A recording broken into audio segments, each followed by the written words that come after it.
তারকেশ্বরের gate. মন শরীর যতটুকু ক্ষমতা ছিল তা ভোলেনাথের নামে উৎসর্গ করে দিয়েছি। বাবা আমার সাথে আছে, আমি এগোচ্ছি ভাই, বিশ্বাস করো।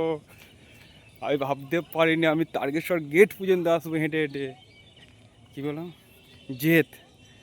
তুমি পারো না এমন কোনো কাজ নেই এই ধরাধামে, তুমি চেষ্টা করো, সফল হবে, হয়তো একটু দেরিতে, কিন্তু তোমার সফল হতেই হবে। এটাই বাস্তব। তবে তোমার চেষ্টাটা সৎ হওয়া চাই। আর আমার চেষ্টা একদম সফল হয়েছে।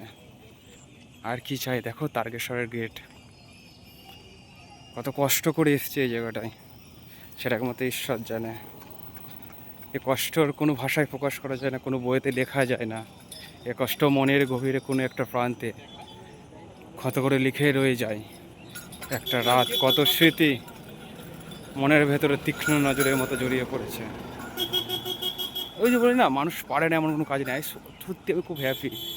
দেরিতে এসছি, কিন্তু আমি এসছি ভাই, এসছি ভাই, ভোলেনাথ ভাই।